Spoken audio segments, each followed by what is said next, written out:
All right, welcome. Today we are diving into one of the most powerful chapters in the entire Bible, Luke chapter 21. This is where Jesus gives his disciples and us a direct and really detailed guide to the future.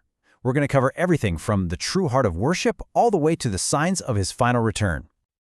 So Jesus kicks off this incredible teaching with a really quiet, powerful moment in the temple. You have all these wealthy people making a big show of their large donations, but Jesus' attention goes straight to a poor widow. She gives 2 mites, the smallest coin they had, worth literally less than a penny. And he says she's given more than anyone. Why? Well, it was never about the amount. It was all about the sacrifice. And this comparison right here really gets to the heart of it. The wealthy, they gave from their surplus, the stuff they wouldn't even miss. But the widow, she gave from her poverty. She offered up everything she had to live on. For her, this wasn't just some donation, it was a profound act of total trust in God. Jesus is showing us that God sees our hearts, and he values the sacrifice so much more than the sum. Okay, so from this really intimate lesson on worship, the whole scene just shifts. The disciples are looking around, just marveling at the Jerusalem temple, and you can't blame them. It was a wonder of the ancient world, covered in magnificent stones and gifts, but Jesus is about to completely shatter their perspective. Can you even imagine the shock of hearing this? To the disciples, the temple wasn't just a pretty building, it was the center of their universe, the heart of their identity, their connection to God. It was a symbol of permanence. And Jesus just drops this unbelievable prophecy that it would be completely demolished. And get this prophecy was fulfilled with terrifying precision in AD 70, when the Roman armies leveled the entire city and its temple. So naturally, the disciples are just floored. Their response is immediate, it's urgent. When is this going to happen? And what's the sign we should be looking for?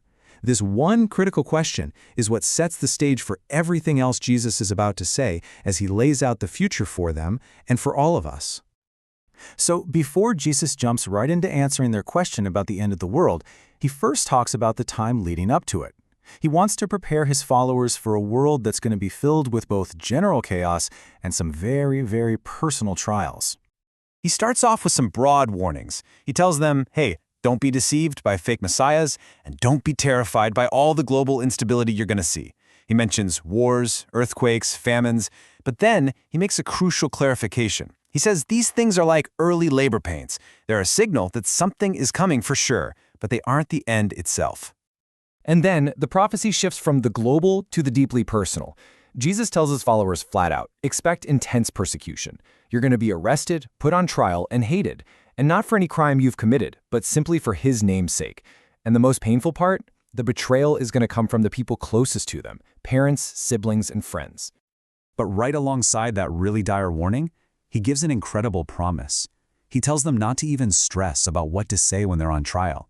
He says God will actually use that moment as an opportunity for their testimony, and he will provide supernatural wisdom, the exact words to speak, words that no enemy will be able to argue against or resist.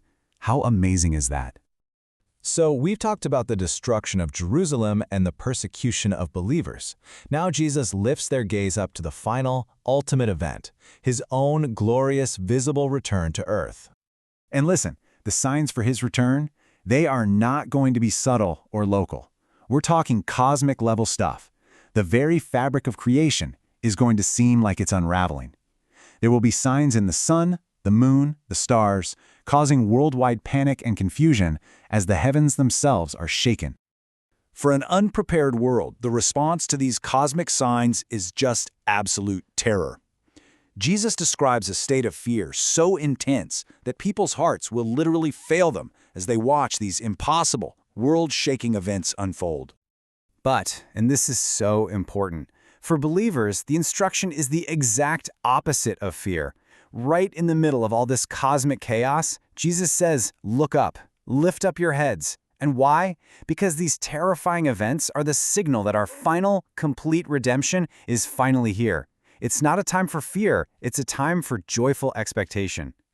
So, this is a massive, world-altering prophecy. But what does it mean for us? How are we supposed to live right now in light of all this? Well, Jesus brings everything back down to our practical daily lives with one final set of instructions. First off, he gives this powerful assurance. Think about it. Everything we see, the mountains, the oceans, the stars, it's all temporary. It will one day be gone. But his words, they are more permanent than the universe itself. They are absolutely reliable, and we can build our entire lives on them with total confidence. You know, Jesus warns that the greatest threat to a believer might not even be persecution, but just simple distraction.